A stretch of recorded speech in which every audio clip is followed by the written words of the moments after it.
8h46 em Campos, de volta com o Folha no Ar, primeira edição, sempre ao vivo, e agradecendo a você. Hoje agradecimento especial também, né, aos ouvintes aí de Quissamã, acompanhando a nossa programação pelo rádio, naturalmente, e pelo streaming aqui no Face, interagindo aí conosco. Onde recebemos a vereadora, né, Alexandra Moreira, do PSC. E nesse bloco, na pauta pré-acertada aqui, é a avaliação do governo e também da Câmara de Quissamã. Aloysio, voltamos com você. Alexandra, estamos 8h46, temos aí 14 minutos para o tempo programado.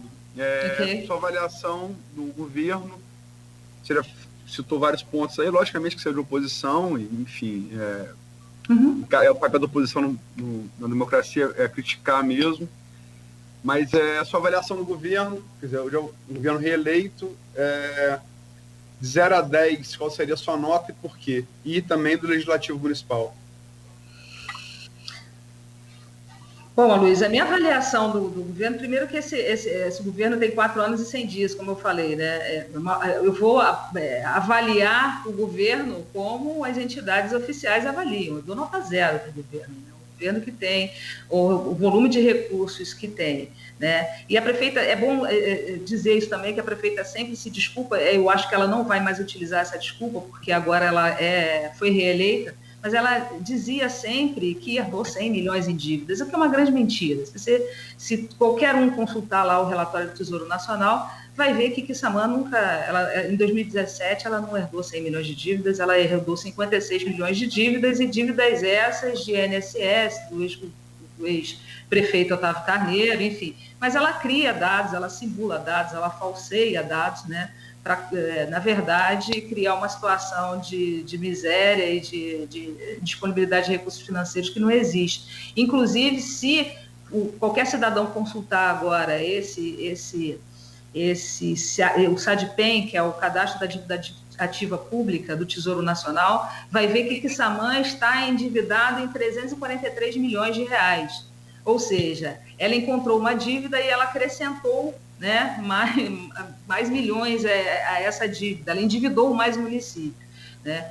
E esse volume de recursos se deve substancialmente também à criação do Instituto próprio de Previdência dos Servidores, que já nasceu falido. O que aconteceu aqui rapidamente nesses 15 minutos? Mas é importante dizer isso, Aloysio, porque isso é uma dívida que o município vai carregar aí para o resto da vida, e que isso pode importar numa insolvência desse Instituto próprio de Previdência, que foi criado ao apagar das luzes da vedação do governo federal da criação de novos institutos de previdência nos municípios, justamente por isso, porque eles nascem e são fadados à falência, né?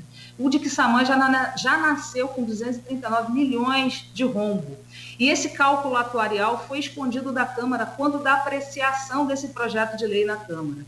Hoje, né, a gente já constata 289 milhões, né, de rombo nesse Instituto Próprio de Previdência, e isso, óbvio, é acreditado em dívida do município, ou seja, o município deve isso.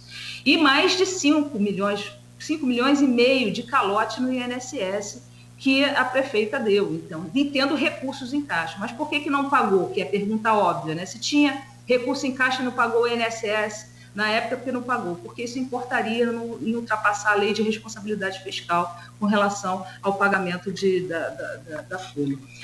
A minha avaliação é 0, porque eu sigo aí, né, e acompanho a fiscalização e a avaliação, obviamente, não só a minha, né, mas principalmente das universidades da UENF, né, que fez recentemente, divulgou, como eu já citei aqui, um estudo da nossa dependência dos royalties do petróleo. Outro dado importante também é que a gente tem os servidores públicos. Eu sou servidora pública, sabe, Luiz? Então, eu penso que quem carrega, na verdade, os serviços públicos nas costas são os servidores públicos. E se nossos servidores públicos estão com mais de 37% de defasagem salarial, a prefeita fica criando vários cargos em comissão, e fazendo nomeações de cabidas de pessoas completamente desprovidas de capacidade técnica, né, em detrimento aí aos funcionários públicos, e isso também foi uma prática que se instalou no governo dela e vem de forma recorrente, né, acontecendo com nomeações absurdas e mais criações de cargos, que inclusive gerou a primeira ação direta de inconstitucionalidade contra o município. A Procuradoria-Geral, o Ministério Público, né, na pessoa da sua procuradora, a subprocuradora, a doutora Edileia, ingressou com uma ação direta de inconstitucionalidade contra o município justamente por essa criação abusiva de cargos, desproporcional em comparação ao número de servidores. Nós temos cerca de pouco menos de 2.000 servidores e temos 804 cargos em comissão criados na estrutura administrativa. Então, o entendimento do Ministério Público, que ao reformular essas legislações, a prefeita estaria aí usurpando, né, as prerrogativas dos funcionários públicos. Eu gostaria também de tocar num assunto que me faz essa avaliação ser nenhuma, é a perda de recursos, Aloysio. Quissamã perdeu quase 8 milhões de reais de recursos da FUNASA para investir em saneamento básico. Quissamã agora teve que devolver cerca de 34 mil reais. Pode parecer um valor irrisório, um montante de 330 milhões arrecadados, mas são 34 milhões de reais do Ministério da Educação para investir em educação básica, né? Nós temos aí uma creche há 3 anos para ser construída com dinheiro do Fundo Nacional de Desenvolvimento da Educação, do FNDE, que está há 3 anos para ser construída. E aí são concedidos sucessivos aditivos de prazo, de preço, e não desenrola há 3 anos. Ou seja, se você imaginar que a criança na idade da creche até 3 anos, nós passamos aí gerações que não usufruíram da creche. Nós temos agora, eu ajuizei uma representação no Tribunal de Contas também, que foi um escândalo, a contratação da FUNRIO, que não é nenhuma organização social. A prefeita fez uma intervenção no termo de parceria que estava em vigência no município e contratou uma organização social, vamos dizer assim, por 22 milhões de reais. Então, assim, são várias demonstrações públicas, externas, com dados, com fundamentos, que me avalizam a acreditar a nenhuma nota em termos de gestão a prefeita, que já deu demonstrações claras de que não sabe governar. Ela tem governabilidade, porque consegue isso politicamente na Câmara, mas não tem governança, por uma incapacidade dela de gerir. Isso já ficou demonstrado de forma clara e precisa para a população. E são esses dados, são essas constatações, e esse é o meu trabalho parlamentar. Eu atuo em todos os sentidos, eu faço proposições, faço projetos de lei, mas tenho um foco especial na fiscalização, porque tenho e me considero capaz de fazer esse trabalho, e faço com muita primazia, com destemor, né? É difícil você encarar uma atuação dessa num município pequeno, onde as relações são muito próximas. Eu tenho muitos conflitos com isso, inclusive no círculo de amizades. As pessoas são impedidas de falar, de cumprimentar, de curtir uma postagem ou de me assistir, por exemplo. Tem várias pessoas que poderiam estar me assistindo aqui agora, mas temem estar assistindo, porque serão vistos e serão perseguidos pela população. E eu também faço articulação junto ao governo do Estado. Nós trouxemos para cá um projeto de construção de 100 casas populares, que estava lá enterrado na SEAB, que é um projeto do governo Armando. Conseguimos tirar isso da gaveta. O governo do Estado já licitou, vai ser feito um aporte de recursos de quase 7 milhões de reais na construção de 100 casas. Conseguimos melhoria para a única escola estadual da cidade. Foi feito um investimento de mais 600 mil reais nessa escola, de reformas, de projetos estruturais na escola, trocando janela, vai colocar ar-condicionado. Então, faço interface com os governos e atuo na fiscalização. Minha atuação na Câmara também, né, desde 4 anos e 100 dias, vai continuar da mesma forma. Essa minha postura não vai modificar. A avaliação da Câmara agora, nós temos uma presidência eleita. Você também deu uma nota 0 aí para Fátima. Eu queria que você desse também uma avaliação dessa nova legislatura. São 3 meses. O atual presidente, ele já foi presidente da Câmara, e eu votei, inclusive, nessa chapa. Ele foi o vereador mais votado, ele era secretário de governo da prefeita, foi o vereador mais votado, e eu votei na chapa justamente por entender que a relevância de votos confere aí, e no meu entender não deveria ter eleição, deveria ser o mais votado, e se fosse assim eu seria até presidente da Câmara no de 2016 a 2020, porque fui a vereadora mais votada do município naquela legislatura.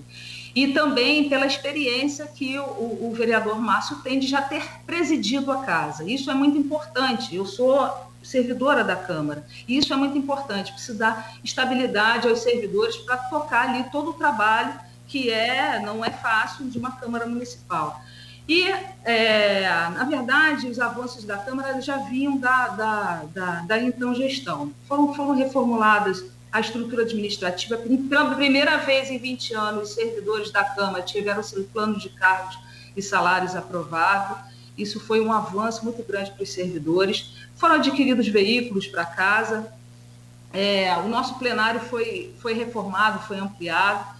E agora, nesses 3 meses de gestão do vereador Márcio, eu avalio de forma positiva. Eu sou tratada de forma muito respeitosa por ele, isso é importante que se diga, pelo fato de eu ser oposição, ele pertencer ao grupo da prefeita, ele sempre me trata com muito respeito, respeita as minhas decisões, respeita a minha postura, e até agora está fazendo cumprir o regimento interno.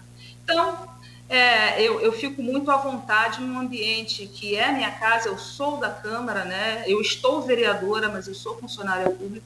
Eu me sinto muito à vontade porque, particularmente, levo os assuntos, domino os assuntos que falo e faço apontamentos e observações e críticas, indicações a pedido e, sobretudo, atendendo a demanda dos meus eleitores. Isso que é muito importante, né? Passei por um processo de reeleição sem fazer campanha nas ruas e respeitei e muito a pandemia. Eu não fui para as ruas, não fiz nenhuma movimentação político-partidária nas ruas. Fiz a minha campanha com recurso, com R$8 mil de recurso próprio, recebi R$20 mil de fundo partidário, foi esse o recurso que eu investi na minha campanha, graças a Deus. E tenho eleitores conscientes que me delegam essa outorga e não me pedem nada em troca. Isso é muito importante de se dizer e de eu agradecer também, porque se eu estou no mandato, eu devo a essas pessoas, a convicção dessas pessoas que me delegaram, isso e com muita responsabilidade. Eu tenho muita responsabilidade com relação a essa confiança que essas pessoas me delegaram, viu, Lúcia?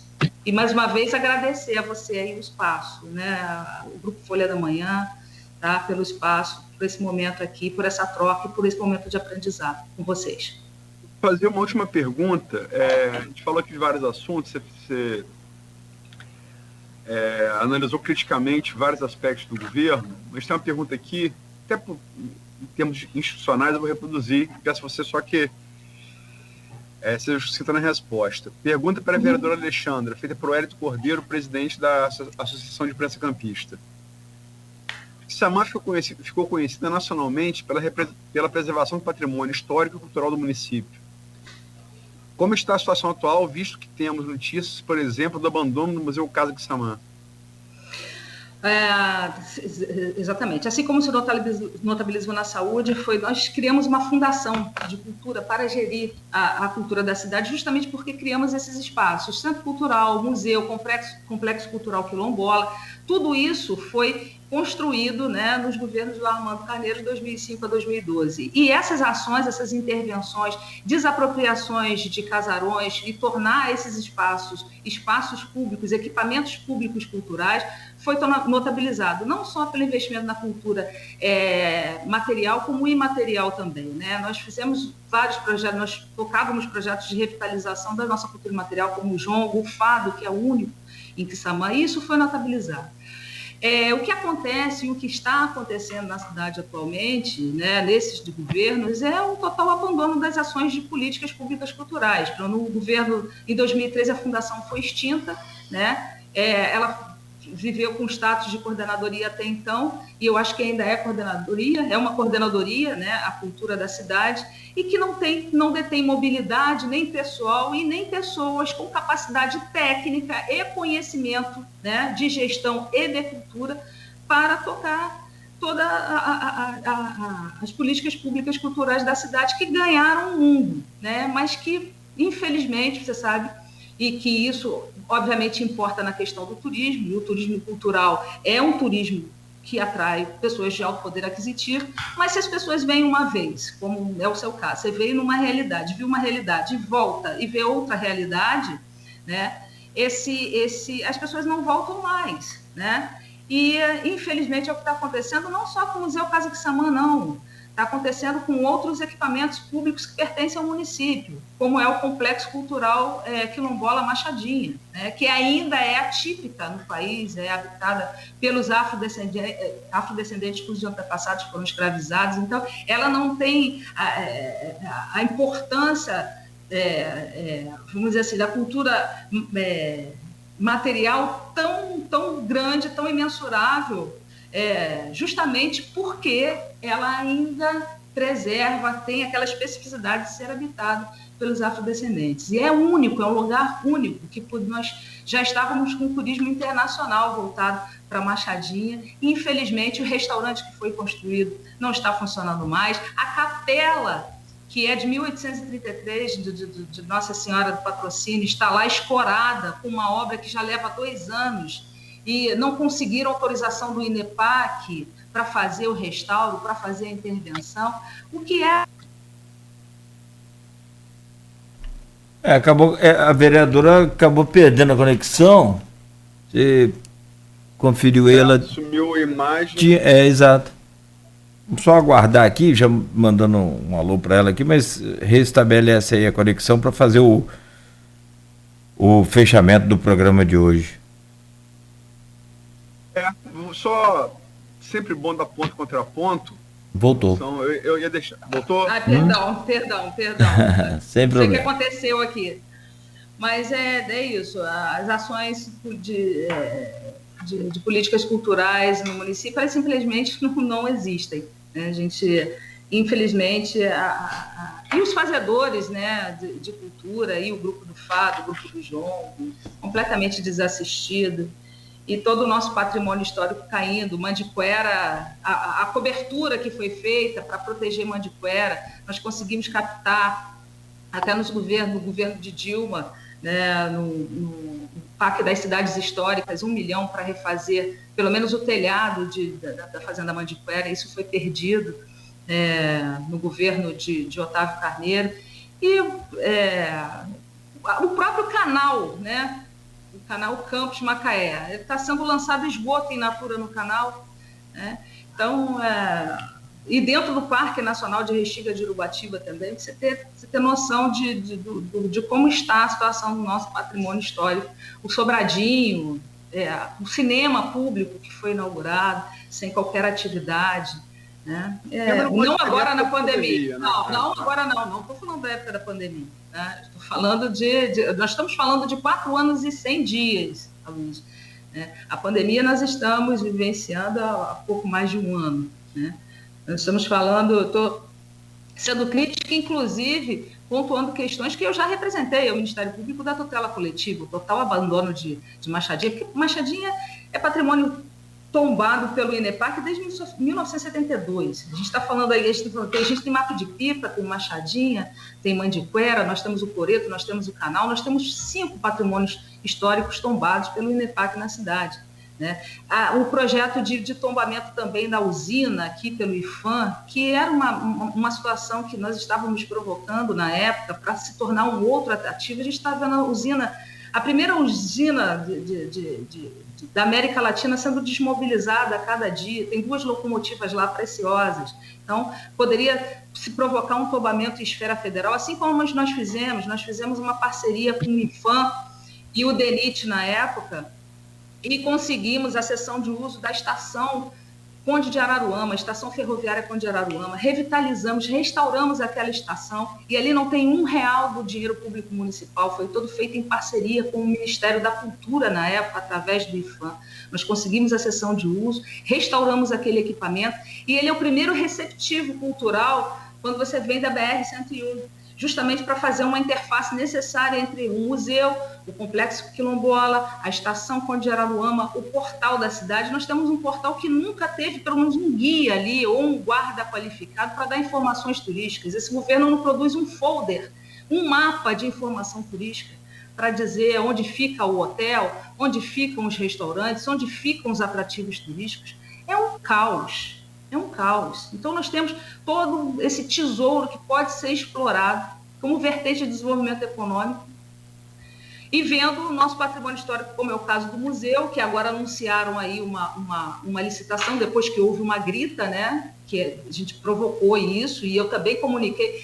Na verdade, o governo que só age depois de provocado. Quando chega o ofício do Ministério Público perguntando por que não fez, ou uma ação popular, por que não está fazendo, aí eles são induzidos por notificações de órgãos de fiscalização externa. É isso que acontece em Quissamã, né? Cláudio, você quer fazer alguma pergunta? Acho que é por aí, só para a gente fechar, não sei se ela pode fazer uma avaliação do combate aí, da atuação da Prefeitura no combate à pandemia da Covid. Ela já fez no bloco anterior. No bloco anterior falou, Perfeito. São 900, só para citar, o Grupo Folha é um espaço sempre democrático, todos os veículos do Grupo Folha primam muito por isso, o jornalismo se faz com base contraditório. Tem que ter no mínimo 2 lados para se chegar próximo a uma versão da verdade, né? Ouvimos aqui Fátima depois de reeleita, estamos vendo a Alexandra, foram citados aqui criticamente o vereador governista Janderson Chagas, né? Do DEM, por um evento que ele foi apontado como réu. Fica aberto espaço a ele, fica aberto também a Renata Fagundes, secretária de Saúde, que também foi citada nominalmente, criticamente, fica aberto aí. Estamos à disposição se quiser utilizar o espaço. E para fechar o conteúdo, tem muitos comentários. E provavelmente quissamanhenses. Infelizmente não dá para fazer todos, não deu para fazer nem todas as perguntas do grupo de WhatsApp. Tinha algumas também que eu não pude fazer, fiz só do Wellington no final. Que sua testemunha, Machadinha, é realmente algo diferenciado, não só na cultura de Quissamã, como na cultura da região, né? Eu conheci Machadinha e é uma coisa mesmo para se orgulhar, né? Não posso aferir, eu não volto lá há alguns anos, mas era realmente uma coisa assim, parecia que estava na Europa e falando da nossa raiz africana, uma coisa muito legal, Machadinha. E aqui o contraponto dos vários comentários, muitos deles endossando a Alexandra. Mas um comentário aqui do nosso sócio 001, carteirinha, o Maurício Forel Batista, o Nogueira, que está aqui desde o primeiro programa, em 28 de março de 2019, e ele faz um questionamento aqui em relação à nota dada pela Alexandra. Como assim nota 0, um governo que foi reeleito com 52%, seja mais coerente, se aplica já não cabe, não sou de Quissamã, filho de Quissamã. Só para eu fazer essa avaliação, o resultado das urnas, né, de Fátima Ferreira com 52,19% é mais do que todos os outros 3 candidatos somados, Armando 44,09% dos votos válidos, Manel da Ótica 2,02% e Djamin Ferreira 0,86%. Né? Esse foi o retrato das urnas. Aí, doutor Leandro também, 0,84%. Para registrar. Obrigado pela presença, Alexandra. Obrigada, eu que agradeço pelo espaço, ao Grupo Folha, a você, por essa entrevista.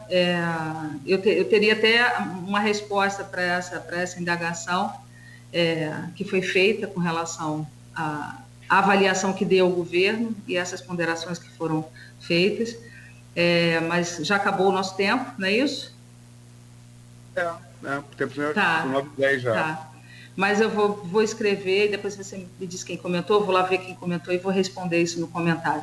Mas agradecer mais uma vez o espaço, agradecer a todos que nos assistiram e nos ouviram até agora, e pedir, né, a todos aí, e nós temos essa obrigação enquanto pessoas públicas, para que se cuidem, para que guardem o distanciamento social, para que usem máscara, para que higienizem as mãos e tenham fé em Deus que vai passar, né? Estamos aí na imunização que está sendo feita pelos municípios, através do governo federal, no governo, né, na interface tripartite da saúde. Reforçar a necessidade das pessoas se conscientizarem que é uma pandemia, é sério, é grave e que a gente tem que se cuidar e cuidar do próximo. Agradecer a você mais uma vez, Aloysio, e a todo o Grupo Folha. Muito obrigada pelo espaço. E seja sempre bem-vindo aqui, Samã. Viu? Obrigado, vereadora, também. Seja sempre bem-vindo aqui ao Folha no Ar, primeira edição. Obrigada, Cláudio. Um abraço. Bom dia para você e um bom final de semana. Mas bom final de semana a todos. Tá bom. Bom, conversamos então ao vivo, direto de Quissamã, com a vereadora da cidade, Alexandra Moreira, ao vivo aqui no Folha no Ar, primeira edição. Aloysio, obrigado também, obrigado aí por mais uma semana, né? Fim de semana está chegando, tem descanso aí, depois da Folha impressa amanhã nas bancas, né? Até a Folha impressa amanhã tem muito trabalho hoje ainda. Quando eu falo assim também com o Arnaldo, bom final de semana, vai descansar aí, como descansar, ainda tem a Folha. Mas depois vai direto, só termina à noite. Isso sem, né, surgir nada novo. Ou, se surgir novo, que seja notícia boa. E anunciar já desde antemão que segunda-feira o convidado é o vereador Alim Naim, vereador de Campos. Sim. Tá ótimo. Tá confirmado já. Ótimo. Perfeito. Segunda-feira estaremos aí, se Deus permitir, de volta com o Folha no Ar, primeira edição, a partir das 7 horas da manhã. Oferecimento dos laboratórios Plínio Bacelar, Proteus Serviços de Saúde e Medicina Ocupacional com qualidade certificada ISO 9001-2015. Aloysio, um bom final de semana, até breve. E a vereadora também, a toda a sua equipe aí, ao Armando. Obrigada. Bom final de semana e obrigado mais uma vez. A você de casa que nos ouve, acompanha aí a Folha FM, o Folha no Ar, primeira edição, continue ligado. A partir de agora com muita música de qualidade e informação sempre em primeira mão aqui na Folha FM.